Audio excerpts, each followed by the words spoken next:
want to say as Knicks fan, congrats on the 51 win season. Like incredible season, incredible vibes.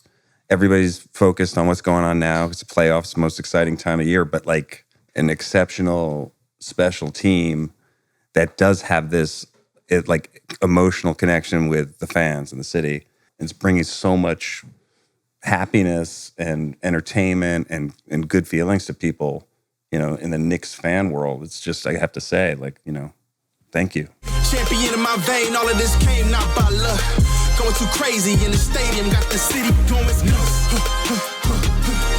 Let's get it. Let's get it. Let's get it.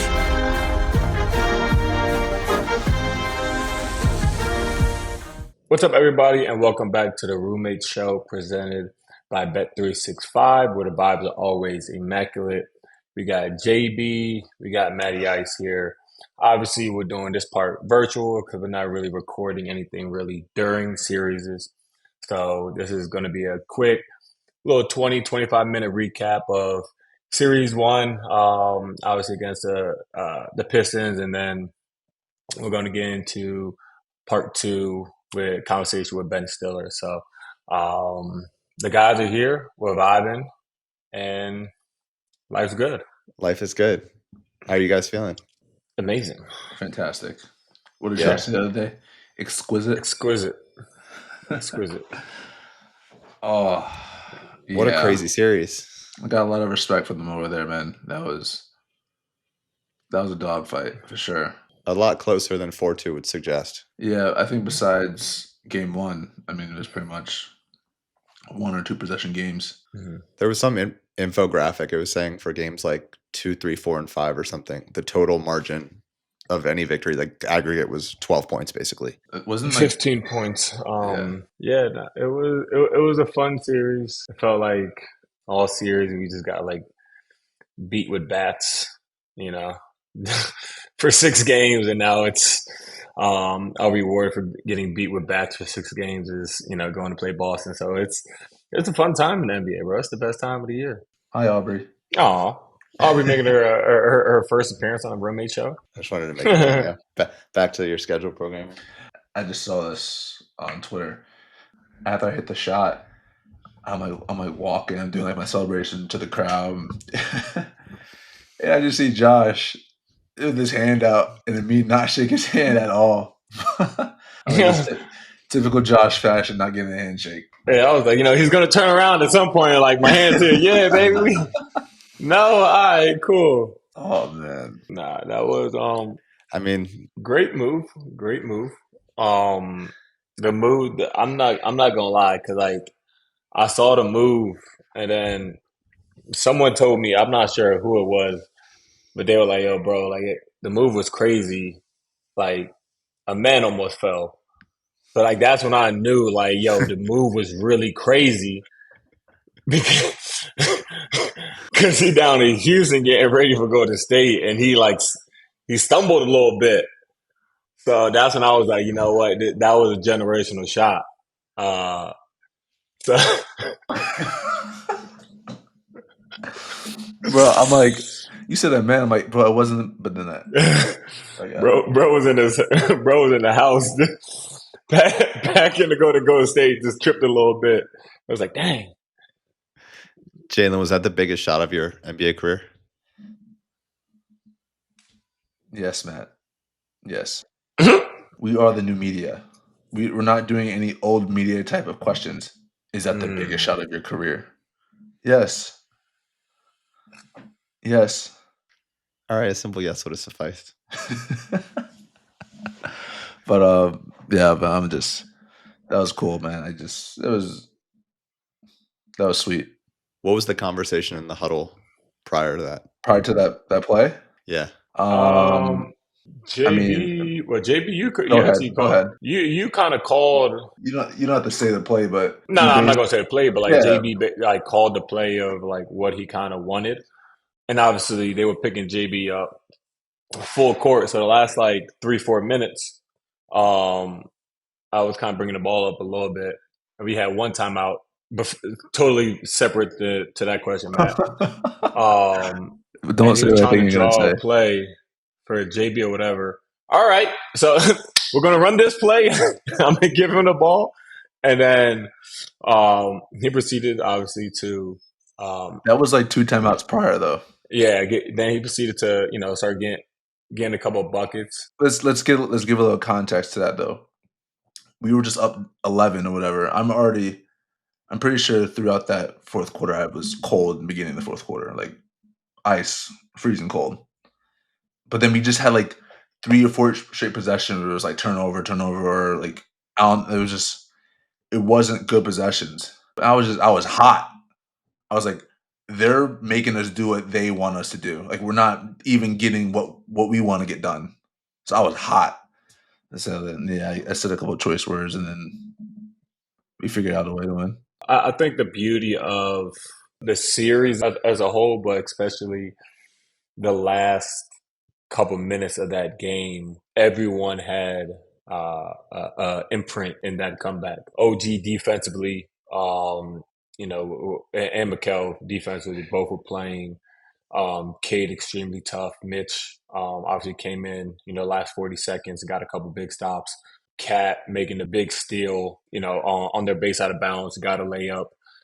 Actually didn't get a layup, got fouled. Made the first free throw, tricked the second free throw, but we were able to get the ball back. We got the ball back just in time for Jalen to get a shot clock violation. Mikel, I'll give him credit. Shots weren't falling for him this series, but he made one of the biggest plays of the game with the tip and to tie it. Okay, I'll before you continue, he had a great game 6. It wasn't just one of the biggest. Mm-hmm. He had a great game 6 on both sides of the ball. Mm-hmm.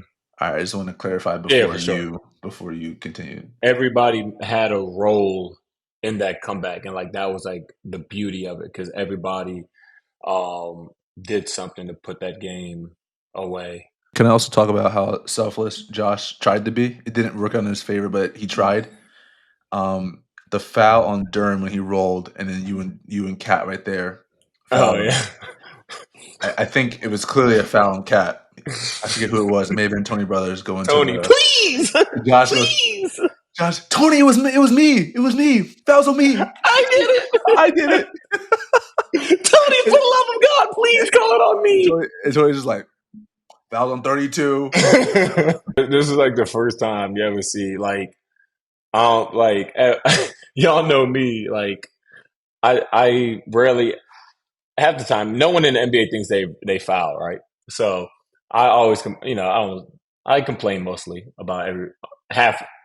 You're right. 95%, 95% about everything of the foul calls. So this is the first time I'm out there begging, no, please, please call the foul on me. And he didn't. But Mitch came in, gave us great 40 seconds, and it was huge. But yeah, that didn't work out in my favor. But I tried. He tried. I was like, you know what? Josh is a good man. He's a good man. He tried. He's like walking to the square table. I'm running after him. Tony, it was me. Tony, no. You got the number wrong, Tony. Talk about the environment, Little Caesars Arena, especially Jalen. Obviously, there was so much directed at you, and I think you had the flopper chance, the billboard, and then to send him home with send him to Cancun, I guess, with an ethical game winner. I feel like was just poetic. Yeah, thank you for the emphasis on ethical. I appreciate that. But not gonna lie, man, their place was rocking. Their place was rocking. It was. They had a great atmosphere. And since I've been in the league, I haven't really seen the atmosphere like that in Detroit, like ever, and not even close. But then they came out and they showed out. So I mean, regardless of what they're saying, they're saying "F you, Brunson," whatever. I've heard worse. My dad coaches me, so I've definitely heard worse. The flopper stuff. Okay. They was getting after it on the flopper. I was sitting there kind of what JB was thinking. I'm like, their atmospheres since I've been in the league has been terrible. And the playoffs, they brought it. And when the whole arena was saying he's a flopper, I was looking, I'm like, Damn. Woo! This place is bumping. So the whole flopper stuff. There was one fan in the sitting across from our bench, dude with like bigger dude, white guy with glasses, right? And he's been at most of the games we play there, even in regular season. He was just like, he's always chirping at me, like just like always chirping. And then I think it was game 3. He was calling me a flopper, and I don't have my glasses, but he had glasses. You need a neck brace. He kept going like this. I was like, I'm like, bro, you good? He's like, and his glasses kept going like flying off. I'm like, so then after I hit the 3, I did the celebration to the crowd, and I looked right at him. I'm like, looking right at him, like looking at him, and he looks at me. He's like, "You're trash, man. You're effing trash. You're trash." I'm like, "All right, bro. Like, I'm not. But okay." But then there's another dude. Let's talk about the red hat dude that was at the Garden. You know what I'm talking about?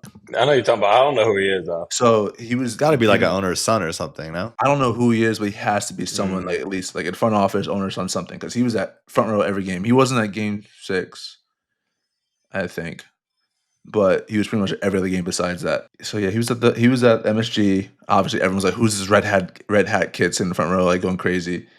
And then he's sitting by our bench for games 3 and 4. And he's like talking to me the whole time, whatever. I'm like, all right, fans talk or whatever. Like, I'm not gonna get like disrespectful like to the fans. Like, well, what is that gonna do for me? And then all of a sudden, he's in our hotel. So I'm like, what is he doing in our hotel? Are you going to bed? Let me say bye. Oh. Say good night, guys. Good night, Jordan. Good night, Jordan. It's bedtime. You see the shirt? Yeah. Josh, you see the shirt?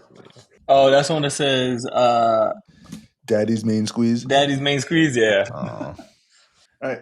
Love you. Josh, what was the new book you got for Hayes and Hendricks? No, don't say it, Josh. Don't say it. Don't say it. Daddy's Little Pecker? Josh has it's a great book. It's Daddy's Little Pecker. Yeah. Al, go get it. It's on Amazon. The guy that is authored by Holden Wiener. She can't. Holden Wiener's insane. That's his name. Is Holden Wiener, bro. So the kids. So back to the. He's in our hotel. Like, I'm walking in the lobby or walking to the elevator. He's in our hotel. I'm like, bro, what are you doing? Like, why are you everywhere we are? Mm-hmm.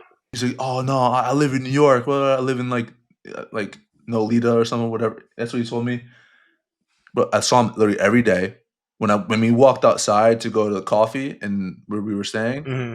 he's outside, like walking past us. I'm like, bro, this dude is literally trolling us everywhere we go. Every day in the hotel, I saw him. I'm like, bro, like, you gotta go somewhere. And I'm just like that's real. Like, that's some real fan type stuff to stay in the hotel where the team's staying. He's serious about his craft. He was locked in. He was locked in. Was this series more or less or as physical as you guys thought it would be? Probably maybe a little more. A little more. Yeah. But still really, like, we thought it was going, like, we knew it was gonna be really physical. Yeah. Like, we thought we were like, all right, we gotta bring the football helmets. Like, we got, click that chin strap in. Like, we didn't realize like we were gonna have like bats too. So but yeah, give them credit, bro. They're a good team, bro. Good team, good coach. I saw you after game 5, Josh. Obviously, you're like hobbling. Your back's messed up. Your wrist is messed up. Jalen, that was a game where I think you re-injured your ankle, right? That was every game. Every game. Yeah. But I know game 5 was one where, like, it was like on the floorboard or something. People were saying like it moved or whatever. I think the reflection of the light made it look worse than what it actually was. I think I just talk about the anticipation though of game 5, chance to close it out at home, and then you're like, got to get back on a plane and go back to Detroit, and you're both like beaten up. Like, I don't know. I just talk about the physicality of a series. I feel like that, like, Josh, you limping out of the locker room after game 5, like, perfectly exemplifies that. I honestly think it's easier. Not saying to win on the road. I'm saying it's easier to try and win a game in the playoffs after you lose. Yeah. You don't feel good about yourself. Like, when you're in the playoffs, when you win, you're the best thing in the world. When you lose, you're the absolutely worst thing in the world. Like, like under the jail type worse. In general, and then thinking of it in New York is even heightened. Yeah, it's even worse. So when you're hearing about how bad you played or how bad or what the opportunity that you had is lost, and now no one has any confidence going into Game 6 for us. Like you're hearing all this stuff, and like now you have to like lock in. You're like, all right, no one believes in us. Let's go do it. Like for me, like I feel like that's easier than being like, oh, we're so good. Like everyone thinks that we're good. Like For sure. like I like when people doubt us. I like it makes the process of preparing easier because you're not thinking highly of yourself. Obviously, it's tough because you want to win at home for the fans. But yeah, like Jay said, like I would say, there's nothing better in terms of in sports. Matt, you played sports at high school, college, and all that. Going to an opposing team's arena with the crowd going crazy, doing all and winning and like silencing it. But it's like one of like the best feelings. Like obviously, besides winning everything and all that, like it's one of the best feelings like in sports when you go to an opposing team's crib and not just win, but like clinch a series. So um, you know that was fun to do. It sucked honestly. I hate. I was like, damn, dog. I gotta go back to Detroit, bro. I got to pack. Like, I don't want to go to Detroit right now. I want to sleep and rest. Yeah, But that was tough. yeah, Wasn't ideal. nah, not ideal. But it was all good. It worked out. One other question I have for you guys is obviously they say like the NBA basketball is like a game of runs, but I feel like this series in particular was like a series of runs. It felt like there was big swings either way. Obviously, you had the 21-0 run in game 1. It just felt like Detroit. Obviously, you guys went on an 11-0 run to close out game 6, I think, or something like that. Like it just felt like it was run after run after run, both ways. So I'm curious, like, did that stick out to you guys? And I don't know, what was it about this series that you think kind of did that? It was always back and forth, like you said, from a run standpoint, but it never got to the point where it was like can we like when we went up 37-23 end of the first, I was like, all right, let's push this a little bit, let's get it up there, and let's not look back. And the moment I said that, we were tied. We were down.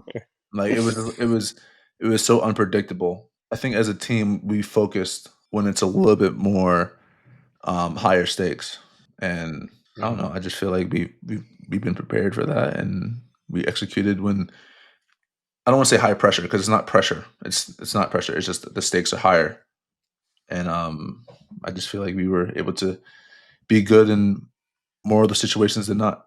Josh, the question that everyone wants to know. We can talk about it now that the series is over. Game 4? Did you foul him? Did I foul him? What even is a foul? Yeah, I would say hell yeah, I fouled him. But it's only a foul if the ref blows the whistle. So they didn't blow the whistle. So nah, I barely touched Bull. I ain't foul him. Can I say something? Josh was so hype after that. Like his move was great. Everything was great. We're up. That was 3-1, right? Yeah. We're up 3-1 now, going home. And me and my sister were talking about it. If that goes the wrong way, we don't hear from Josh for days. At all. At all. Like we do. Like it was that moment. Bye roommate show. That moment could have created like a great Josh Hart, like a guy who was up here, who's feeling good, feeling good about himself, to the absolute worst person in Josh Hart, who we never ever want to see. Like it was fouling a shooter with 0.2 seconds left in a playoff game. I mean, you've already done it this season. Yeah, not the playoffs though. So and the playoffs, it was not a foul because it wasn't called. Okay, question: was the foul on Kobe White harder foul than on the one on Tim Hardaway? A harder foul. Like, was there more contact on the Kobe White shot? No, there was more for sure. More contact on the Tim Hardaway one. And honestly, I think if he just shot the ball, Like Tim, like regularly. who knows what could have happened If he went straight up and tried to if shoot he it, just straight up tried to they shoot would it. have called the foul. 100%. Yeah. But he kind of shot fake. So you're saying he wasn't being ethical. No, he was being very unethical. And the whole series, Detroit was on JB about like foul baiting, and then Bull decided at the most important time in Game 4, he was like, you know what? Let's try this foul baiting thing out, and it didn't work, and now they were mad. Tim's gonna text me, and it has some choice words for you, and I can't wait for it. Bro, he was. I got nothing. I got nothing to say bad about him, bro. He played well. He battled the whole series. I just think if he just Shot it went up regular, straight with just shot it regular, because I wasn't going to be able to contest if he just shot it regular. foul would have been called. Yeah, but it's not a foul. They don't call it. So, woo. How much were you guys looking at the Pistons players' social media activity during the series, and did it like add fuel to the fire at all? Because they were active. For me, it's all you don't care because like why they're saying it. It's one of those things where it's like sometimes it's like reporters, just trying to do like a clickbait thing. Right. It's like eyes are on these people. Like this is their time. In the regular season, Detroit doesn't have much, huge visibility. So some of them want to capitalize on that. So we can let them capitalize on it, but we don't really care too much. We don't really say too much, bro. We go out there and hoop. The Malik Beasley tweet about Mikal is insane. And the fact that he actually played 44 minutes is even funnier. It's just funny, bro, because like sometimes when you talk, like it's cool. Like I'm all for like competitiveness, talking and doing all that, but it's like you got to make sure it don't come back. It don't come back around.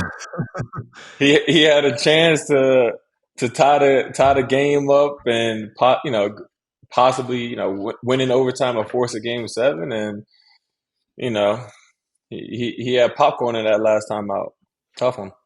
What's the dude's name for the movie? As long as yard, he's gonna have that popcorn. Yeah, that's why I try not to say anything because you never know when it's gonna come back around. Never know, bro. Just let you play. You just let you play D talking and call it a day. For sure. Well, obviously this is timely because of the shot, but Jalen, congrats on a Clutch Player of the Year award. Appreciate it. Thank you. Captain Clutch. There you go. JB, talk about your footwear choice in Game 6. Game 6. Game 6 was all black Kobe's. When did you wear the what the Ricks? What the Ricks? Game 3. Oh, okay. I'll give you a little backstory. What the Ricks are basically just like a story. Each shoe that's like a PE of mine is going to have some sort of story. And so the What the Ricks basically about obviously my dad and every team he played for in the league. And so I kind of put the colors of all the teams that he played for on it. And obviously the orange and blue are right there front and center. But yeah, my guy was a journeyman. He was all over the place. So there's a lot of Josh, can you guys name all the teams? Yes. No, Knicks, Houston, Seattle. Who? Say it again. Seattle. Oh, I heard the worst list. My fault. But yeah, Seattle. Might have been. Didn't you play the Cavs? The Clavs? Yeah, I know. I put an L in that one. On the toe box is the Cleveland colors. No, that's more of a red. So we got Seattle. What did I say? Seattle, Knicks, Houston. Yep. Miami. No. Portland. Yes. He got cut in Miami. Damn. You're gonna smack the shit out of you when you see you. Yeah, my bad, Rick. My bad. So I got 4. Okay, so the blue could be another color. Think of an old. This team has since rebranded. This team is also still in the playoffs as of right now. As of we are recording. Oh, the Clippers. Yep. Yeah, it was the Clippers. I forgot about that one. So under the blue and orange, right? It's kind of it's a purple. Oh, the Kings. They're purple, but no, they're not purple anymore. But the throwback jerseys are purple. Oh, the Toronto? Yep, you're missing the big one, bro. What you mean the big one? He was only there for 1 year. He was here for this team for I think 1 or 2 years. And I mean, and also I kind of went to high school out there. Oh, the Bulls. Dang, that's a tough one. Very All cool. right, that's about it. Yeah. Yeah, and then there was going to be a Philly color, like the old Philly color, but we didn't put it on there because he got cut before. He didn't actually make the team. He got cut. And you know who cut him? It was He's an assistant coach for us now. Oh, Cheeks. Mo Cheeks. Oh, yeah. wasn't that on? That was on the day, right? Or you were just going to the game? Bro, I was so like whenever I was in town, my dad was playing. I always got to go on the court and like help rebound, like just be out there on the court, right? And like we lived in Jersey when he was a journeyman because he was all over the place. So we lived in Jersey primarily for my childhood. So he got to Philly. So we were like 25 minutes away, 25 minutes from Philly. I'm thinking, bet like he's home. Like we get to be here. I'm gonna see my dad like all the time. And at the last game of preseason, boom, cut him. And then we're driving back home. He's like, yeah, I just got cut. I was like, damn, so where are you going now? He's like, nah, son, I'm retiring. Man, I lost it. I lost it. I was so sick. And that's the first thing I told Mo Cheeks when I saw him when he came to staff this year. He retired your pops. Yep. The end of my pop's career. Dang, that's tough. Hate to see it. It's all good, Grandpa Rick. Well, that was good vibes. Good little Series 1 recap. Y'all have fun with Ben Stiller. This next top of your game segment is brought to you by Body Armor Sports Drink. So Ben, you directed Severance, Apple TV Plus's most watched series ever. Sorry, Ted Lasso, although amazing show as well. What has allowed you to stay at the top of your game and reach new heights this year into an already decorated career? Oh my God. I don't know. I love what I do. That's my favorite thing to do is to, make movies or shows or directing especially. And I think also constantly trying to do something that, will challenge you and not feel comfortable, something you're interested in and drawn to, but not necessarily feeling like you are that confident in it can really be exciting, keeping yourself sort of on the edge a little. I don't know. For me, I guess probably the same thing, just not being complacent. There's always room to grow and room to build. So as long as you do that and, you compete, you don't have to get to the next level. Yeah. Always looking to improve. I think never being satisfied with whatever you accomplish. When you look back on your career, that's when you can kind of reflect on the things that you did. But I think as of right now, you got to find ways to continue to get better. Continue to stay on top of your game by just not having that mindset of being finished. Ready to rewrite your sports drink routine? Choose Body Armor Sports Drink, back with a brand new look and same great taste. Body Armor Sports Drink has electrolytes, coconut water, vitamins, antioxidants, and no artificial dyes, flavors, or sweeteners. Find Body Armor Sports Drink on Amazon or at your local grocery store today. Your new routine will thank you. Body Armor, choose better. Our next guest is back like he never left. Fresh off the season 2 finale of the hit series Severance, Apple TV Plus's most watched series ever. Back again to talk Knicks playoff hoops, new projects in movies and TV. We're joined by the great actor, producer, director, Ben Stiller. How's it going? Happy to be here. Yeah. I put mine on so I can read the intro word for word. No, that's what I used mine to read. Yep. There we go. Smart man. What series did you pass? Was it Ted Lasso? Yeah. The second season, a lot more people watched it. What, Ted Lasso? No, our show. What did you say? I'm saying they passed Ted Lasso. Yeah, Ted Lasso was like to the be the most biggest watched series show. Okay, yeah. Ted Lasso was great. That was a great series. Yeah. How are you guys doing? What? Nothing. I'm doing well. I just started Severance. Oh, really? Episode 2. Just finished episode 2. Oh, what do you think? I started from like the beginning. So it's, I'm interested. All right. Very interested. It's like, it's got its own pace. Yeah. Yeah. Yeah. Some people get into it from the beginning, and then people who like it, who stick with it, sometimes it takes them a little while. For the longest time, I have Apple TV. Right. And I never had Apple TV Plus. I'm like, all right, I'm not going to watch it. Like, I just don't have it yet. I'm not. Right. And then somehow, some way, I just clicked it by accident and it just turns on. I'm like, I have Apple TV Plus. I just Oh, interesting.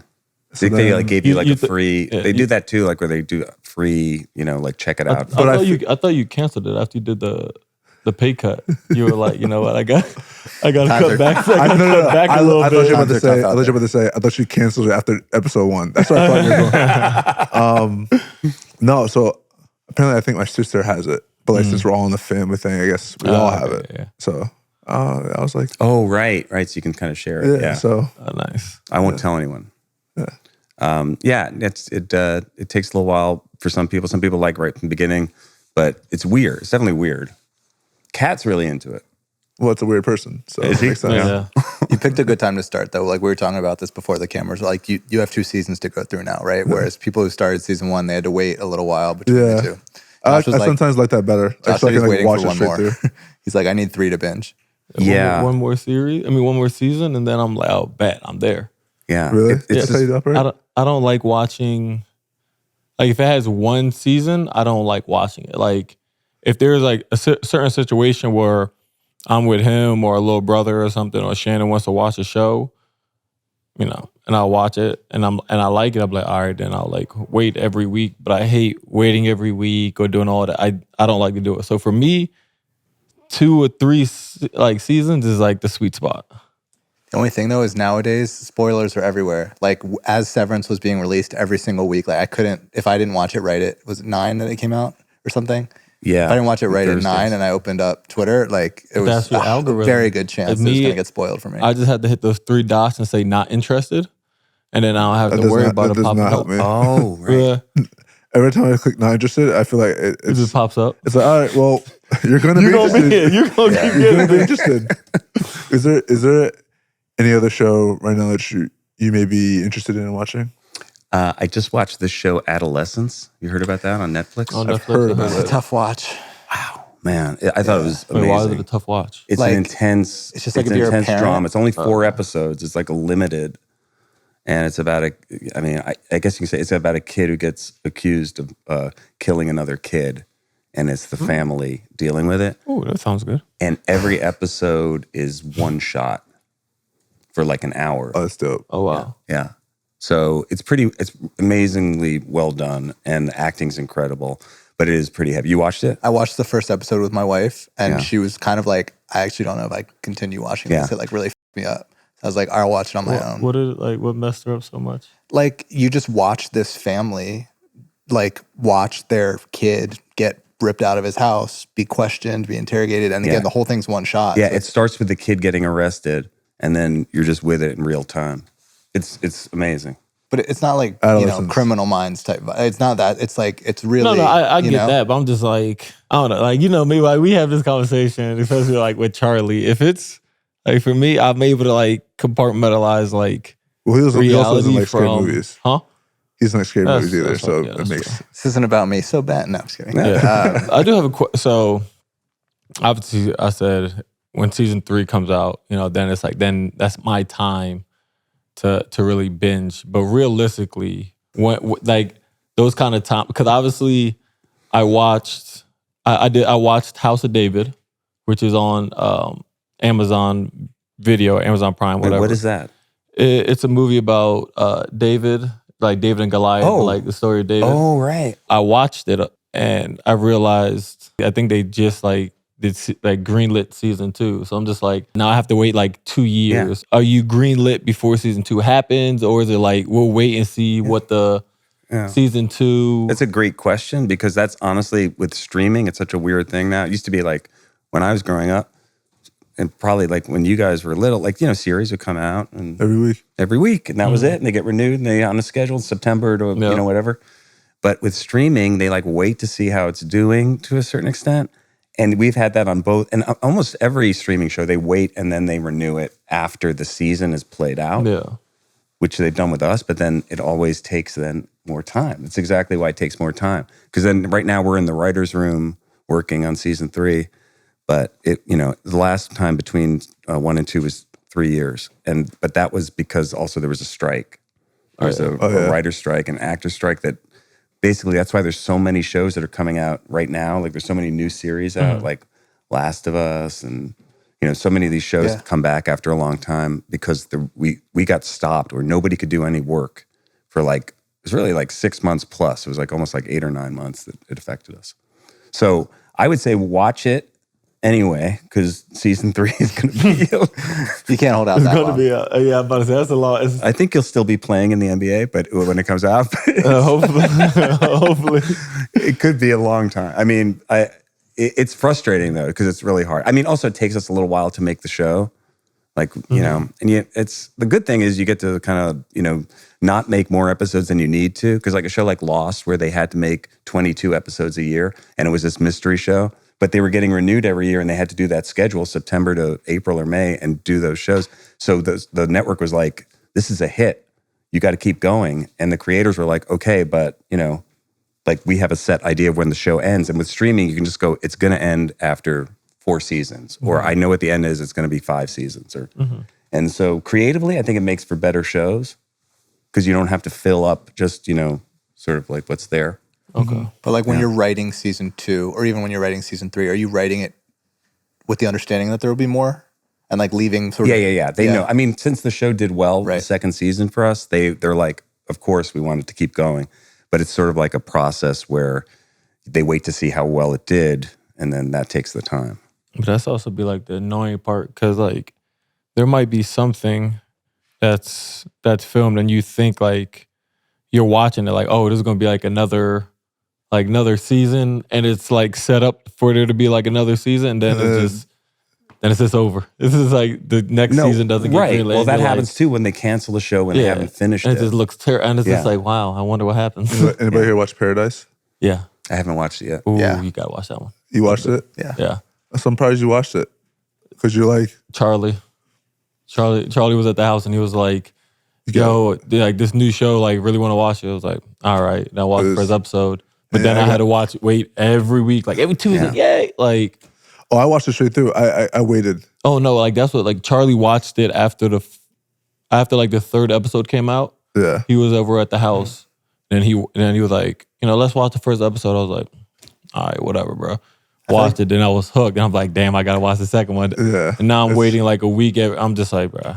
There was a period of time where the whole world, I feel was watching Paradise, Severance, and White Lotus. That was the big 3 for a period of time. I think also we were kind of lucky because there weren't that many other new shows out at that time. Is White Lotus good? Shannon watches that. I haven't watched it. I don't think you'll like it. Do you like it? I haven't watched it. Oh, I love White Lotus. Really? Yeah. Really? Yeah. I loved it too. I don't know if you'll like it. Each season is sort of self-contained. There's not really a plot. Really? It's just people's lives and how they sort of It's intertwine. like rich white people, basically. Yeah. Yeah. It really is. It's very much the neurosis of people who just are obsessing on rich people problems, but in a way that's very well observed, I think. And they're at a 5-star resort while it's happening. Yeah. But they figure out how they have problems. And there's a murder. So it's fun too. Oh, there's a yeah. Because murder's fun. Nah, Murder's I think there's gonna be one show that I honestly I never really watch or get into. 'Cause I only have one experience with it. I never saw it I haven't seen any videos on Instagram or Twitter, TikTok or whatever. I just saw one clip, and it was Shannon was watching it. And I'm not gonna say what the clip was. I'll say it off camera, but I was just like, you know what? Oh yeah. I'm good. Was it a nudity thing? Essentially, I'll say it now, but I'm not sure who the characters were, but it was they opened the door to the dude's office, and one guy's eating another guy's butt, and I'm just like, you know what? I'm off it. That was my first and ever only White Lotus, experience. I'm just like, you know what? This show is just not for me. You definitely shouldn't watch season 3 then. Yeah, that's for sure. I'm cool. I'm cool off of it. I was just like, we don't have that in Severance. Yeah. Don't worry. I don't gotta worry about it. Although, I guess this is going to be a bit of a spoiler. And what? Don't do it. And Don't what? do it. Yeah, he's gonna Severance. say it's a Don't say it. spoiler. Yeah. Okay. Yeah. That's it. He gonna know why I haven't watched it and say, I think He's this is gonna be a This is gonna be a spoiler. spoiler, but I'm gonna say, No, don't say it wasn't really a spoiler. But Don't say it. But if you have to say it's a spoiler, it's a spoiler. no, it's not a spoiler. It's just acknowledging that's something. Yeah. Man, don't say it. We'll talk about that. This next segment is brought to you by Macy's. With Mother's Day is coming up, we like to show some love to the real MVPs, our mothers. Well, what's something your mother did that you didn't appreciate until you became an adult, Ben? I don't know. My mom was, she wasn't like a typical mom because she didn't like make us lunch. And so she was working, she was an actor. And so I don't know. I appreciated my mother's sense of humor when I got older because she had a pretty like cynical, acerbic sense of humor. I don't think I appreciated it as much when I was a kid. What about you? My mom is I feel like I always appreciated it, but she's like very genuine, very thoughtful of everybody else. And I feel like I appreciated it then, but you know, being an adult, obviously having kids and all that, like you appreciate her generosity even more, or her sacrifice, willing to sacrifice even more. Yeah. So, yeah, that appreciation you have when you get older, you see how much your parents did to set you I do up. have speaking of mother, 'cause I was thinking about that, you know, and Shannon, do you feel like when you grow up and you find your wife, do you feel like they're like similar in style or like personality to your mom or no? For me, yeah. No, just in general. For me, yeah. Yeah. Similar, yeah. I mean, my mom's black. I mean, my wife's white. Valid point. So, I mean, from that aspect. But Did she say aunt or aunt? she says aunt, and I Yeah, hate she it. definitely says that. She definitely 100%. she says aunt, I hate it. I see similarities, and like seeing how I was raised, I see the similarities. So I think that's also what kind of attracted me. Shop now at Macy's.com or head to the store. This show is sponsored by Macy's. Springtime is here, which aside from playoff season, it means Mother's Day. Although it's always Mother's Day in my world. I will have playoff games to watch and Mother's Day celebrations to attend. This year is extra special for me because not only am I celebrating just my mom this year, but my wife is also a new mom, so I get to celebrate her. We got 2 first-time moms in this group here. Y'all got to make sure your woman feels extra special. I know Macy's has some nice fragrance sets and makeup that I am sure they will love. I know it's a holiday, but I'll always make sure my wife feels special. She deserves it. I'll make my wife feel special with Macy's. The Mother's Day sale is the perfect time to pick up last-minute Mother's Day gifts. Shop for your mother or all the important women in your life. Makeup, skincare, handbags, you name it. Macy's has it. Shop the Mother's Day gift guide now at Macy's.com/gift guide. Guys, question. What's the wildest place you guys have been to? Like mentally? No, physically. Okay, so like off the grid, off the beaten path? Sure. It's a great question. Wildest place. Perry's Stage, Lollapalooza. It's already off the grid. It's the wildest place I've been to. Different kind of wild, brother. I want to go on a safari. I feel like a safari would be do a fun. safari. Have you ever been on a safari? At Disney World. I answered your question. Have you guys been to any of the national parks? No. Well, there's one SUV that's ready to take you to the wildest corners of America. That's the legendary Ford Bronco. Equipped with 4x4 capability and a special feature called GOAT modes, as in it goes over any type of terrain. With just a turn of a dial, you can drive confidently through the snow, rocks, sand, you name it. No joke. Bronco is for serious thrill seekers. Whether you want to hike remote trails, drive on the beach with the doors and the roof off, or just conquer the urban jungle, the Bronco lineup can handle anything you throw at it. Plus, it's accessory ready, so you can customize your Bronco your way. The adventure begins where the pavement ends. The built wild Ford Bronco. Visit your local Ford stores for a test drive today. But you're an SVU fan, right? Yeah, absolutely. Okay. And we know this because the love, and I know Mariska, I've known Mariska a lot. The love that Mariska Hargitay gets from you post-game is the envy of every other Knicks fan, Knicks celebrity fan.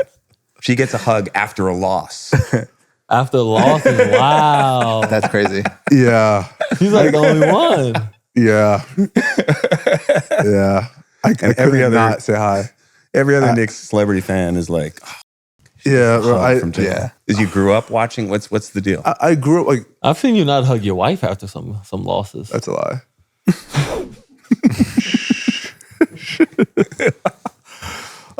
Damn, man. I just remember my dad always watching the show. It was like you just hear the iconic like dun dun all the time like in the house. My dad also watches the TV incredibly loud, so like, you hear it throughout the echoed. Yeah, and so I always found myself like just like watching the show, and like honestly, like the older I got, like the more I watched, and like the more like I see now, I'm like I've seen the episode, like I've seen so many different episodes, and so like at one point, like when I got in the league, I was like I kind of wanted to restart, So I started from like season 1, watched all the way through. Like it was like a pregame show for me. Like I watched it before I took my nap, whatever.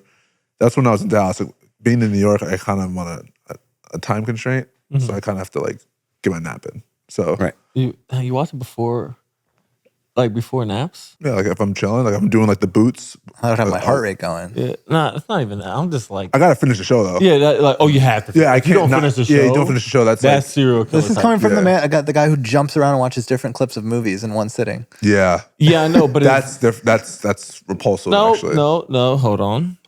Have you told- Wait, before you continue, I'm gonna finish with this. Before you continue, Yeah. I'm gonna finish with this. I've always loved that show, and then the first time, like I've never been like super like starstruck. I saw her, I was like, oh shit. So and then the first time we met, it was awesome. We talked and everything, and then like I knew that like he's there all the time. I know he's coming to the game. I expect to see him there all the time. This is her first or second game this year. So I'm not gonna see her for a long time, so I'm just gonna say hi. Right. And go. I guess I got to come to less games. Yeah, I guess so. Make him appreciate you more, you know? Hey, but you're here. Yeah. You're here. You're here. I'm here. Right. Exactly. Right. And your aunt, Amy, she's like a Chris Maloney. She's got like a celebrity crush, Chris Maloney. We're gonna leave it at that. Is that Stabler? Yeah. Yeah. Okay. Yeah. I didn't know his name. Yeah. We're gonna leave it right there. Is this your mom's sister? My dad's. That's sister. My dad's. I like how you said aunt though. Yeah. A lot of people say aunt. You know what? I said that intentionally because I naturally say aunt. Really? Yeah. And I get shit for it in my household because I say Acqua. And everybody's like, no, it's Acqua. What do you say? What do you say? Acqua? Like Acqua water, you know, like. You say I've Acqua? never heard Acqua. I say Acqua. Yeah. I know. I get so much crap for it. So I intentionally said aunt because I would go with aunt. What do you say? Time out. Acqua. Acqua. Yeah, is that Acqua. I've never heard Acqua. No, ever. I mean, it sounds like something you. I know. It sounds like something like I would like butcher on Jokingly purpose. say. Yeah. Yeah. Yeah. It just that's how I say it. I don't know. Are you the only person that says it that way? Definitely that in my family because anytime I say it, I get killed for it. I'm like, they just start repeating it. Isn't it? But if you say aunt, you would say Acqua, right? No. No. Okay. No. You say aunt or aunt? You say aunt, right? I'll say aunt. Yeah. Aunt. So that's like a Maryland thing. Honestly, I thought it was a. Might be a white black thing. Yeah, that's what I thought it was. Is it a white That's what I- black for sure? Okay, maybe, yeah. I think Acqua. the Acqua is the. I don't think that's the. I just think that's like a Ben's thing and like That's the rest of the world. Oh my God. I'm never going to hear the end of this now. How are you guys feeling just post, because we can say you guys just came from practice. Yeah. Are you like Okay. wiped after a practice or? Because you hear different stories about how hard practices are or not hard with Tibbs. Kind of league-wide towards the end of the year, practices aren't necessarily that intense. Right. Yeah. It could be for a shorter period of time. Like it's not going to be like a training camp practice. But I think primarily like since we had a decent amount of time between games, like we kind of did our stuff earlier in the week, and then today was more of like a walkthrough type thing. Game planning kind of thing? Game planning stuff. I mean, we're game planning all week, but today was more focused on that. But But when you say walkthrough, like what does that entail? like going through like their plays, Their plays, the coverages. their plays, our coverages. Are you doing Some that at of game them. speed? Like Or just just- kind of like No. literally Like literally running them, walking? Like, kind it's probably Literally yeah. walking through the plays. Right. Like it's Yeah. like I mean this week it was spread out. Like it was spread out. Like we did some plays Yeah. Tuesday, Wednesday, Thursday, whatever. Yeah. Yeah. But then today's kind of like an overview. Tibbs' practices aren't really. They're not a big physical like practice. Like it's more like you have to be locked in mentally to like and make sure we're walking through this play. We got to make sure we're in this coverage and we're in this position and communicating and stuff like that. It's not like The only thing that's not live speed is like literally the walkthrough part. Like you're supposed to talk everything out like you would talk like in the game, like be in position to be able to help or whatever. Like everything is like, you're supposed to be mentally there. Like this, you're game planning. You're like thinking about what's going to happen in the game, what's going to happen in the game. But you're just like walking through. It's like not really a contact. And who you're scrimmaging with on the team is it like I don't know anything about it. So like in a debate when someone's prepping for a debate and they have somebody play the other person, is it like whoever's playing defense and you're working your offense is going to play like the team you're playing. Yeah. So like when we're actually like practicing like earlier in the week, like we're saying, all right, this person's Cade Cunningham. This is what we're gonna do in this situation. This is what we're gonna do in that situation, and then we go through that like live speed, like we're playing. And so, and who plays Cade? Is it it'll somebody switch. like a practice player or yeah, it'll be like I guess like when Blue was on offense, it was me, and then because it'll be more so like when we're playing that live, it'll be like okay, we're coming down in a drag and we'll call a coverage of like how we're going to guard that pick and roll. So it's, say Blue gets a stop and we're coming down on offense, then whoever has that ball, it could be Jalen or it could be Mikal or whatever. Whoever's that ball handler is Cade or whoever we're, Matt, focused on. And then they go off that ball screen, then you have to run that coverage. So it will vary on depending on who it is. It's not like we have one person that's like, oh, this guy is going to be Cade Cunningham and we're going to play him. It's more like the concepts and all that. Did you see Joe Ingles was Luka? Yeah, but it's just like. And they said what Bronny was Ant. Yeah, oh, really? It's just like one of those things where it's just like it's so hard to like game plan for like guys like that because it's like I love Joe Ingles, but like here we go. No, like Joe Ingles isn't going to make like those like passes where like Jokic just knows where all his guys are and knows like who's going to cut. Jokic. He knows those kind of things. So, Jokic? Yeah, what else? Luka? Oh, I said Luka. Yeah, my bad. They both, right? They both. Yeah, right. So like it's different for like Joe Ingles doing it because like Joe's not going to be making those kind of passes that Jokic is going to make. So I don't know. I get the concept of it, but like it's just doing stuff like that is just I don't know. And what about like the reps for just like when I watch you guys like pass or something and these great passes?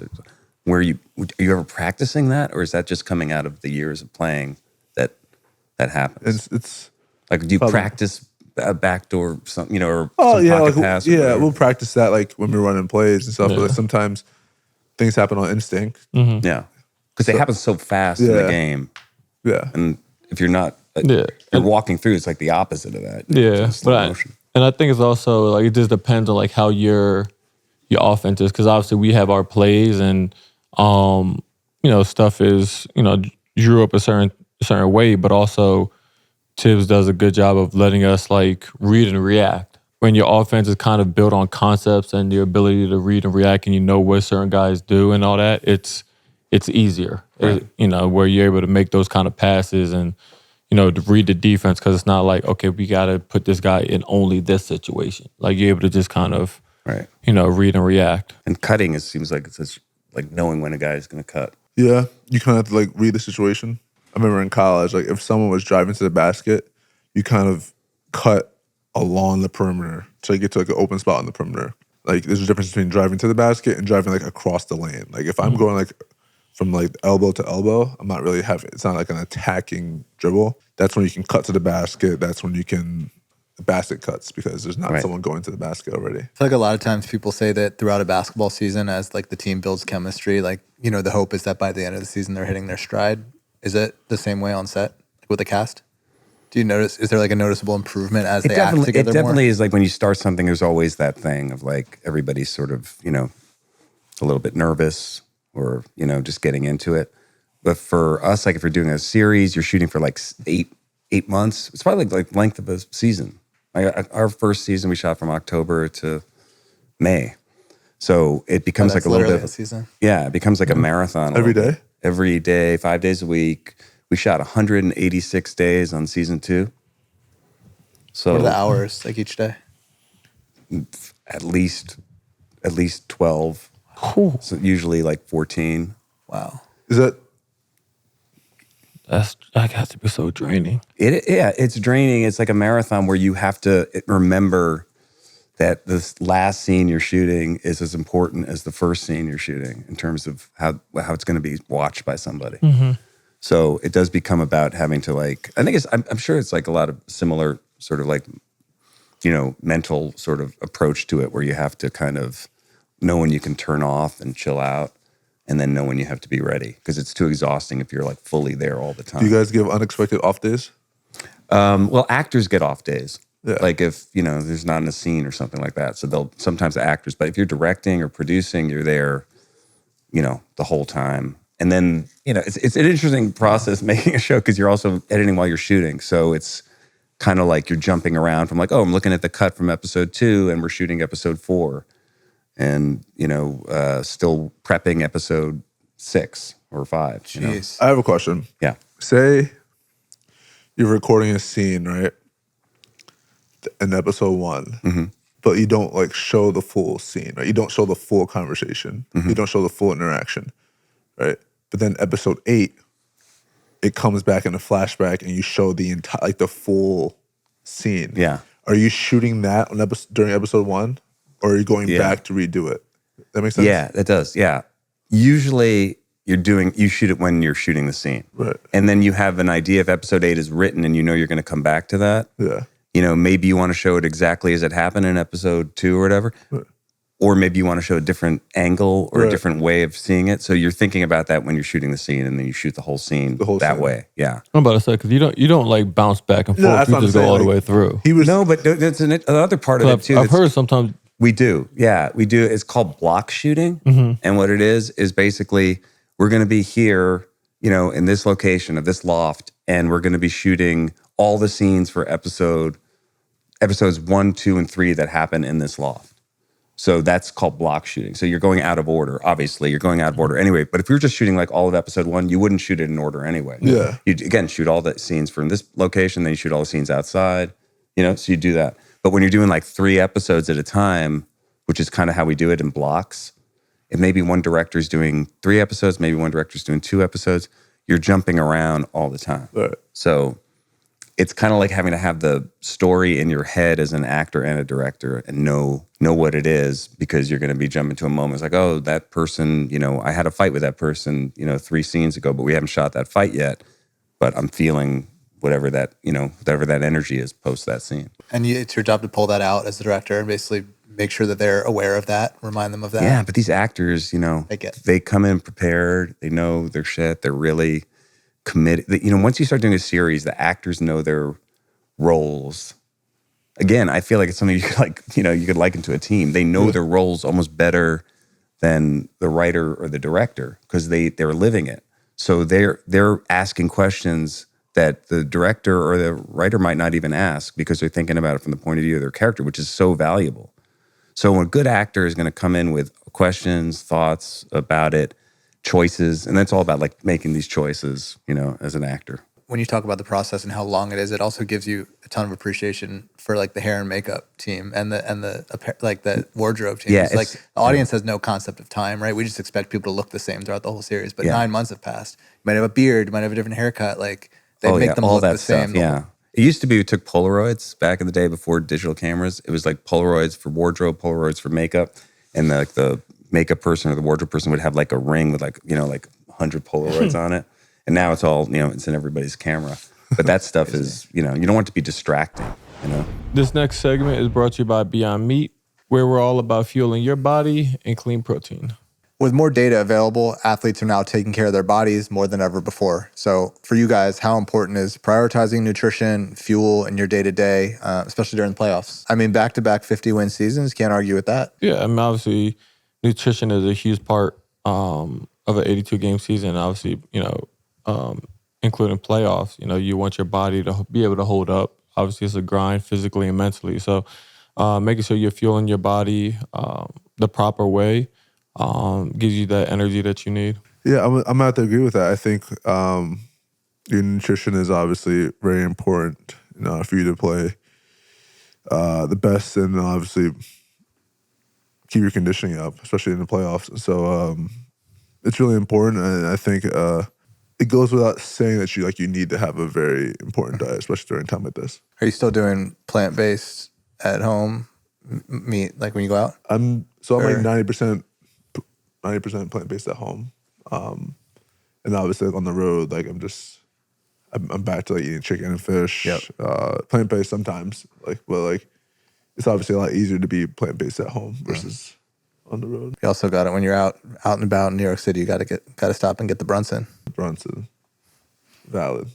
We Valid. got to take a field trip. Go grab the Brunson. Facts. But look, back-to-back 50-win seasons. Clearly, what you guys are doing is working. So can't argue with that. Josh, are there any foods that maybe you cut out of your diet? Maybe you replaced with plant-based stuff like Beyond Meat? I haven't cut any out necessarily. I still, I think it's all about, for me, it's like portion control and like limiting it. So, whether it's like, I try not to eat red meat, only so many times a week. So, being able to switch that up with like a Beyond Steak or Beyond Burger or something like that, where it's like I still kind of get that feel, of eating that kind of stuff, but not with, getting the proper nutrients in my body. So, not really cutting anything out, but just more limiting it. What would you say your guys' favorite Beyond products are? I feel like I'm always over and I see Chef Tosh cooking some up, but what do you guys like the most? Probably the breakfast sausage. I'm either agree, bro. Yeah. Breakfast sausage is Fire. It's elite. Put it in a breakfast sandwich? No, I'll chop it up and like put it like in like a little scramble. That's what I would do. I feel like you feel, especially it's the first meal of the day, like you just feel so much better when you have like a plant-based sausage, as opposed to like just a normal one. Yeah. How do you eat the breakfast patty? I mostly do it like with, in an omelet or with like a scrambled eggs, have like a bowl or something like that. So that's kind of how I do it. You can find Beyond Meat at your local grocery store.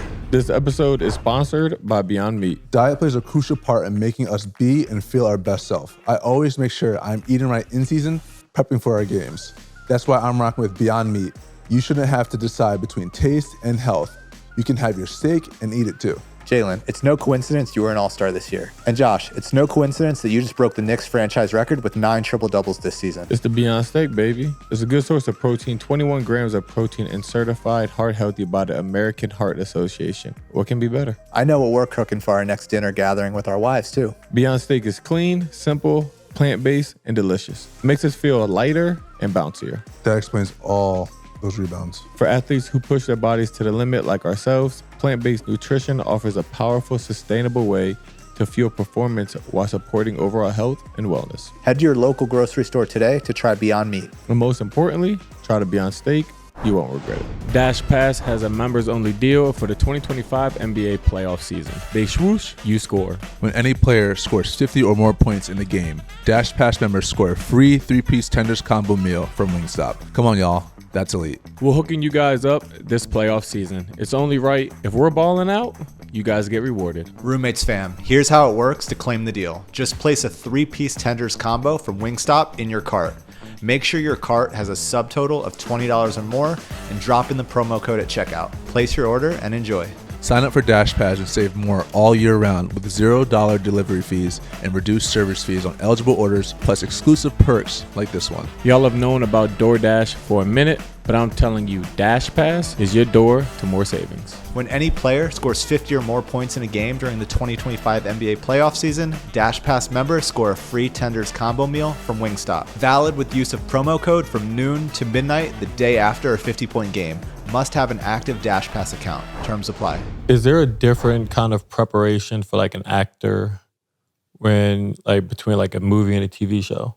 Because like, you hear like the stories of like actors where they know they're going to get a role, and then 6 months before they start filming it, they're like trying to get their mind mentally prepared for this role. Like, is it similar? Like TV similar to that, or is it just like totally different?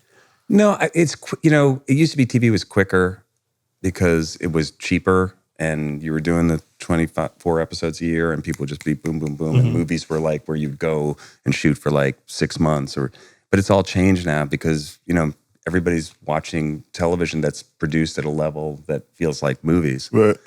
And actors do the same prep, I think, and they have the same amount of time. It just depends on the role and the actor, I mean, these great actors who go off and have to figure out how to play, I don't know, some historical figure or something you can go off for, and figure out. There's no rules about it, too. Everybody does it differently. Like Kieran Culkin, who won the Oscar this year for A Real Jesse Pain. Eisenberg? With Jesse Eisenberg? Apparently he didn't want to rehearse at all, and he basically just came on the set, knew the lines, and just wanted to do it fresh.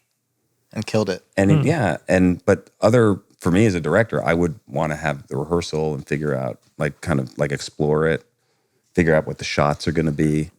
But a lot of film actors like to preserve the spontaneity of the moment. You're doing a play, you're doing the exact same thing every night and the same lines. But it's a weird process when you get like 100 performances into doing a play. You're starting to learn stuff without changing the lines that like totally affect it too. So it's almost like the opposite of doing a movie or a show. But every actor's different in terms of how they approach it. You know, some things you don't want to rehearse. Like comedy, a lot of the time, you don't want to do it a lot because you want it to have that, you know, what's going to happen in the moment? What are you going to say? How am I going to react? And if you don't know what you're going to do, it could sometimes be a lot more real and a lot, you know, funnier sometimes too. Yeah, we had Keegan-Michael Key on and we asked him that question and he's like... He was very funny. Yeah, he was great. His impressions were... But he was like, I'm really only on comedy sets. And so it's light, it's a good vibe. Like it's there's not really like, you know, people like losing themselves in roles and like locking themselves in the a lot of actors like stay in character. I just read something recently that Chadwick Boseman had stayed in character when he was doing Black Panther like the whole time. I don't know if that was true or not, but no, funny would be if you just like run into one of those guys that you like know as an actor, but he's like in the middle of like mentally like in a role, and you just leave like, yo, I don't know who dude is different, bro. Who is this? I mean, that's kind of what Severance is, you know, right?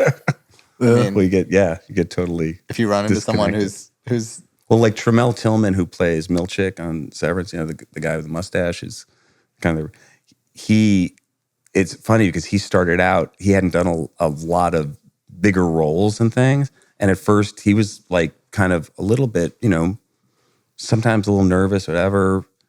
And by the end of the season, he was so dialed in. I was intimidated to talk to him on set because he really was like so, and it was like, oh, and when I see Tramell off set, it would be like a different guy. He's like laughing, fun, but this character he's playing is like pretty, you know, straight. He's a superstar. Yeah, he's great. He's in the new Mission Impossible. I hope his career just explodes after this. He's from PG County. Oh, really? Yeah. Yeah, he's a great actor, great guy. Was there ever a role that you were like, that you never played that you really wish that you would have played at some point in your career? Oh man, I think about, you know the movie Good Will Hunting? I know the movie. Yeah, it was like Ben Affleck, Matt Damon. They like everybody won Oscars for it. I turned it down as a director because there were these two actors attached to it that nobody had heard of, Ben Affleck and Matt Damon. And they had written the script, and they said, "Well, you can do the movie, but you got to do it with these two actors." And I'm like, okay, but who are they? And like, I was like, no, I want to do my own casting. And of course, the movie is like a great movie. I mean, there's so many roles. Like as an actor, you know, you watch people do things, and you're like, oh, that would have been great. But then also, I really appreciate when somebody's really good in something. You know, you know what I mean? Like when they're just like, oh, well, that guy did it. He did it so well. Yeah. But you know, that's the world we live in all the time. I mean, do you guys think about that as athletes? Like you think, oh, I wish I could have, you know, be doing what he's doing or have the opportunities that guy's having on that team. But people think that all the time. People think that all the time. It's so, like the dynamic of a team is always. I would say, you know, like early in my career, like, I try my best to never like compare myself to like my peers, like to like Josh or Mikhail or like Dante or like anyone who I like really like grew up with in the gym, and then like, cause like you want to like those are your guys, but you're like you want to compete, like you want to be on the same level, like seeing like Mikhail like becoming a starter like that, and I'm like that's like tough to watch in my position when I was younger, and then like seeing Dante being a starter and being on a championship team, I'm like this is like tough, and then like seeing like Amari like getting drafted over me, like that's all like tough. Knowing that I did everything I possibly could to like put myself in the best position, right, and then still kind of be like overlooked. I'm like, it's tough to see. But I mean, people say then that becomes fuel or whatever. Yeah, but it wasn't like fuel because they're also like my guys. I'm not, like, right. I'm just like, it's so hard to not compare to someone like you're close with. You can see someone from far, like, damn, that's crazy. But then to see someone like you're close with, excelling, you're like, I wish I was excelling like just as fast as them. But like, everyone's path is completely different. I totally understand that too. Like that feeling of like, hey, I'm good. I know what I do. I know, and if somebody saw me that way, I could do that. I understand that feeling where it's not competitive really. It's just more like, yeah, but I'm like the NBA is always like, it's just like a situational type thing where it's like, okay, this person might be somewhere else, like he's hooping, but it's because, someone might be out or whatever, and their opportunity kind of expanded, and they did a good job with that expanded role. Well, or also just having a coach who gets that and is going to give you the playing time. I feel like it's always like the dynamic of 90% of the NBA is like the same. Like you have like your top 2 guys they're good. Have like the other 3 starters are like depends on they're good or bad depending on the day. Right. You have your guy like 6 through 9. They want more playing time. It's like, oh, I can do more if I can show more if I have longer leash or more playing time. Then you have guys that's like 9 to 15 or 10 to 15 that are just kind of waiting for their opportunity to finally come. Like that's just like every team, not every, I won't say every team, but no, that's pretty like much 26 right, out the 30 it's the teams. majority of the teams. Yeah. Right. It may be some weeks or some days are like better than others where everyone's on the same page, but then like at some point everyone kind of has that dynamic throughout the season. Yeah. Right. It's all about how like you control it. Yeah. To double down on comfort and elevate your game on and off the court, you need to start with the essentials. Tommy John elevates your game off court. Whether it's in the weight room, watching film, or repping new moves in the lab, what are some of your favorite ways to elevate your game on the court? Probably just watching film and just kind of seeing what what ways you can be effective and what areas are going to be effective, and different coverages and stuff like that. So You agree with that? Is that how he elevates his game? I don't know how he elevates this game, but for me, obviously weight room, watching film, all the other stuff. But I feel like the more confident you are, the more instinctual you'll play. And it comes from like your work ethic. So I feel like when I know I'm working hard every day and I feel like I'm in a rhythm, I know like I feel good. So I think that's how I stay. That's how I elevate my game. Double down on comfort and elevate your essentials this playoff season with distractionless underwear from Tommy John. it's the breathable, sweat-fighting foundation with 4 times more stretch than competing brands. Keep your head in the game and out of your pants with Tommy John. Tommy John got us right for the most important time of the season. The thing I like about my underwear from Tommy John is that they're breathable, they're lightweight, they're comfortable. I mean, it's just so easy to wear. I feel free. What do you like best about your Tommy John underwear, Josh? For me, they're a perfect fit. They're silky smooth, especially the weather is getting up there, it's getting a little warmer, and the breathability is pristine. That's right. When playoffs heat up, you need cool, breathable fabrics. We will be keeping all balls secure, even when the garden is rocking. We hate turnovers. And when you're comfortable, you carry yourself with confidence on and off the court. Double down on comfort with Tommy John and get 30% off site-wide right now at TommyJohn.com/roomies with promo code roomies. Save 30% site-wide at TommyJohn.com/roomies. I'll probably butcher it, but you saw what Dame said about Steph. I don't remember exactly what he said, but it was about how like he sees himself like being on the same level, right, as Dame or as Steph, but like knowing that like he could have an opportunity where that could have been him in that role in that team, whatever. He's not like comparing. He's just saying like if things were like different, he could be, I guess, He's in that acknowledging realm. the He's acknowledging the situational- situation, like the difference. And I may be butchering it a little bit, but No, that's basically it. I don't want to say like not like comparing, but he's saying like, hey, like everything, like the smallest little change in someone's path could result in How four many championships. How many chips have they won for? 4. But think about it. If Dame's on the team, do they even get KD? Is that even a possibility? Yeah, like it's just there's so many domino effects. Yeah, Do they still draft Steph? I mean, draft Clay? that's a good question. Yeah. Some of those things could be totally different. Like what? Mikal, what did he get drafted? 10th? Whatever? To Philly. Yeah, and like I think like the Knicks had like the 8th or 9th pick. It's like the whole landscape of like the Knicks or like Phoenix and all that. effect. Butterfly, God, yeah, yeah. it would be just totally different. So it's like, it's hard to compare just because everything else would be, you know, you don't know what trickles down from it. Can't answer the question. It's always, It's also chemistry too, isn't it? In Yeah. a way, I mean, what that team did together. Yeah. Yeah, it's You never interesting to know. think It's, about. yeah, it's like, for that, it's like, if you swap them, it's like, you never know. Like, does Dame and Draymond like each other? Or like, do they butt heads? Or, you know, you have no It idea. could have been KD and Dame in Portland. True. Yeah. Could have been. True. I'm saying if they pick They didn't pick it, KD yeah. first. Shout out Dame. Made an incredibly quick recovery. Yes. Really good to see. Shout out to Damian, huh? Yeah. Yeah, that's incredible I hope it stays healthy for sure. for sure. He's out round 1, but potentially playing after. Is that?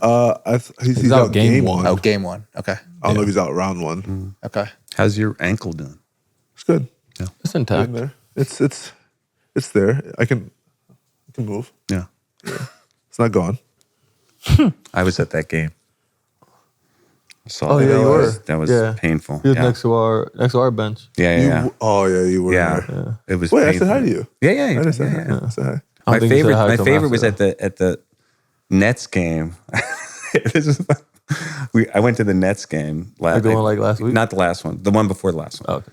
And like you were there, and I was like sitting there, and they didn't really like say hello or ever during the game. And I think I said this before, I don't like to like, you know, you guys are in your head during the game. You But were then next to Spike? You came over and said Yeah. hi. Yeah. And no, I wasn't next to Spike. He was somewhere else. But anyway, you came over for like a side out to get the ball, and then you came over and you just like bent down to get the ball, and you gave my like ankle a little squeeze. And I was like, that's cool. I say hi. See, yeah, I say hi. Yeah. An ankle squeeze. Yeah, an ankle squeeze is a high Make for it Jalen subtle. Brunson. These guys, I definitely. All right. I'm a counter. I don't know if I squeeze his ankle. You're a Maybe it's serial ankle squeeze. Yeah, a little tap. A little tap. Okay. There's no way I went down there and said. There's no way. It felt very intimate. I don't know. It felt like These gotta keep- gotta keep the anyone lock in. sitting courtside, if y'all get an ankle squeeze from It's not Jalen, me. y'all know you guys. It's not me. You guys are like There's this. no way. We're gonna go back and look at that. We're gonna find it. you got a whole handful of ankle. I would say like the dynamic, just having like the celebrities and all that is just like no matter where you are, but especially because I remember the last Brooklyn game. Well, now I think it was last season. I can't say her name. The one that's on Ted Lasso, who's the owner. Yes. Oh. Waddingham? Waddingham? Isn't that her name? Yeah. Yeah. I can't. Okay. We know But it's what you're like if she was in Game of Thrones and all that, I'm like, oh, I love this. She's great. And I'm like taking the ball, and she was like, "Hey, man, big fan." Or like, I don't know if he was a fan of me or the Knicks, but I was just like, "Oh my god," taking the ball out. Kind of Waddingham. You're not getting picked up, but I got hella pressure. I'm just 1, 2, 3, and you're wide open. But just like this, like it's just But so. how does that really affect you like that during a game? No. Nah, it don't. It don't affect you. Because Like, you know it's there. But you anyway. just you always way, like Josh. just nah. But you, like in the back of my mind, I'm like inbounding the ball, or it's like I go back to the bench and like I sub out. I'm just like, yo, she said she was a fan. And you met. Who's the biggest person you've been like starstruck over? I also have another story, but How about when Denzel came to the game? That was cool. Denzel, that was dope. I got Spike actually. I met Denzel once, and Spike like brought me over to say hi to Denzel, which was very exciting for me That's because awesome. I'm a huge Denzel fan. But that's intimidating to me. I don't know. I would have to think about It's got to it. be Denzel. I mean, that's your favorite actor. Yeah, but I wasn't like, oh my. Oh no, I was like, yo, that's Denzel. But like, I would have to think of like. You're if also there's- always so nice to everybody. Like you come over and like hug everybody. Yeah. What's up? Josh does everything but warm up. Oh yeah, no. Warm up for me is just total. Josh does everything but warm Yeah, up. your guys' celebrity row thesis could not be further Could apart. not be further apart. It's You're totally, yeah. This Never Ordinary segment is brought to you by Bet365. So, in honor of the NFL draft, our staff wanted to get our reaction to their top wildest NFL draft stories of all time. If you guys thought the draft is crazy now, just wait. So, story number 1, Vikings missed their first round pick. The Vikings will forever live in infamy for what happened during the 2003 NFL draft. They were on the clock with the 7th pick in the first round. all hell broke loose. As they attempted to work a deal with the Ravens that would have seen them dropping down to number 10 in exchange for picks, the time ran out on their selection. When that happens, the next team is allowed to submit their selection, and that's exactly what happened. Immediately, the Jacksonville Jaguars handed in their selection, taking quarterback Byron Leftwich, and if that wasn't enough, as soon as Leftwich was announced, the Carolina Panthers legitimately sprinted to turn in their card, selecting offensive tackle Jordan Gross. The Vikings were stunned into inaction and eventually scrapped the trade with the Ravens and rushed to turn in their selection, defensive tackle Kevin Williamson. It wound up being the 9th pick. Guess you got to turn your pick in on time is the moral of the story. Yeah. That's pretty wild. Who was it again? Vikings. You never hear of that happening. That's tough. Story number 2. Darn, it was supposed to be a secret. Jalen's very own Eagles drafted Syracuse fullback Norm Michael in the 18th round of the 1944 draft. Michael didn't find out about this until he read it in the paper in 1999. There, in agate type, his name appeared in a list of every Syracuse player ever drafted. That was the first I heard of it, he told NFL.com. Can you guess why he never found out? It was in the World War II? Yeah. Is it because of World War II? Wait, so he never played a game? Well, clearly. Yeah, I guess. But he found out in 1990. I didn't know if it was like a loophole where it was like, oh, another team picked him up, but he's like, oh, this team drafted him? I don't know. He said his son sent him a letter after they found out to see if they owed him a signing bonus. Good interest. All right, story number 3, George Allen double-crossed the plug. Credit Jeff Marin at ESPN for the summary. Why Redskins GM George Allen loved trading draft picks. For example, he loved trading his second-round pick in the 73 draft. He traded it to the Jets for defensive end Verlin Biggs. Then he traded again to the Rams for safety Richie Pettibon. He loved trading his 3rd and 4th round picks too. He doubled them up in a deal for Bills defensive end Ron McDowell. Then he sent the same bundle of picks to the Chargers for Speedy Duncan. It took a year for the NFL to notice. The Skins were fined a whopping $5,000 and forced to surrender additional draft picks for the players, Allen said. There was no intent to deceive, citing his busy life as an excuse. The commissioner didn't buy it. It also happened a couple times when Allen was the coach of Los Angeles, he said. Could you imagine if you could double trade picks today? Yeah, no, they'd have... Wait. So he would trade He kept trading the same pick. Like, I traded the 3rd round pick to you for whatever. And it's like, all right, I'm trading the 3rd round pick to him. I'm not sure how no one realized. That's crazy. They were fined $5,000. Big money. Interesting. That could never happen today. I don't see how that So then works. what happened with the pick? No idea. They didn't say that. They both teams show up to the draft thinking they have They it. had the pick. That's crazy. That's on them. Story number 4. Eli and Phillip Rivers do that first NFL jersey swap. In 2004 NFL draft, the Chargers had the top selection, and Manning had informed the team he had no desire to play for them and would prefer to land with the Giants. The Chargers ignored that request. San Diego took him with the number 1 pick, which led to a bizarre moment where the Ole Miss product had to hold a Chargers jersey for cameras not looking happy. The Giants then selected Rivers with the 4th pick. Soon after, the two sides announced a trade. Manning went to the Giants in exchange for Rivers, a 3rd rounder in 2024, and their 1st and 5th round selections in 2005. A draft day swap involving 2 franchise quarterbacks is something we probably won't see again. The deal wound up working for everyone. Rivers became the best quarterback in Chargers history. Manning led the Giants to 2 Super Bowls. Both are likely Hall of Famers, and they'll forever be linked because of a really bizarre few hours during the draft. Fun fact, John Elway did the same thing and also had a Hall of Fame career with the Broncos. Elway, Rivers, and Manning all played 16 seasons with the same team. Probably. Finding out in 1999 when Buddy didn't. And then me asking if he played. Yeah. Yeah, that's And then Dumb question. Yeah, sorry. Yeah, that's pretty crazy. Yeah, that's wild. Whatever the moment, it's never ordinary at Bet365. Breaking news from Bet365. New customers bet $5 and get $150 in bonus bets, win or lose. Sign up, deposit $10, place a bet for $5, and get $150 in bonus bets, win or lose. Bonus bets can be used on the spread, totals, player props, futures, and so much more.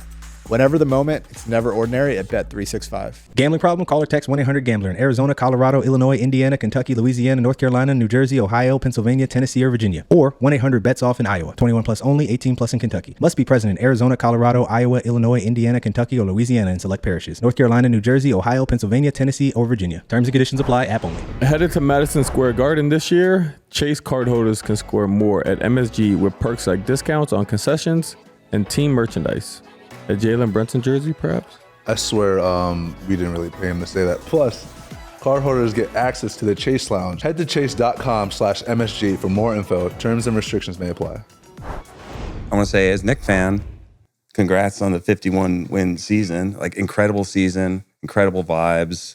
Everybody's focused on what's going on now. It's the playoffs, most exciting time of year. But like, just across the board, like this continues to be an exceptional, special team that does have this like emotional connection with the fans in the city.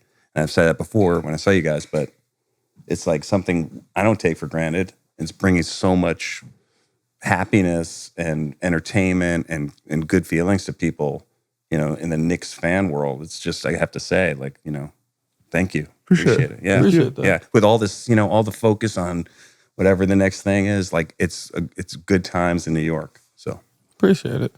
Well, we appreciate you coming on to the show again, my Good guy. to see you. Yeah. Appreciate Great it, to man. see you. Thank you. And good luck I'm with not going to ask for a everything. hug next time, end of the game. Just give me your ankle. Just give me your ankle. Oh my God, bro. Oh my God. Appreciate you guys for listening to another episode of The Roommate Show. Make sure you guys like, subscribe, follow for more episodes. Make sure you head over to Fanfix after the episode for weekly bonus content. Yes, sir. We got weekly bonus episodes every week on Fanfix. Get more in-depth insight on the conversations and stories too real to put on YouTube. Head over to Fanfix today. So obviously everyone has their own shooting times and stuff like that. So Ooh, I like, can't wait for him to be mad about Josh about this. For I can't me, wait. No, like for me, I can't shoot wait. at 60 on the clock and we have our meeting at 40.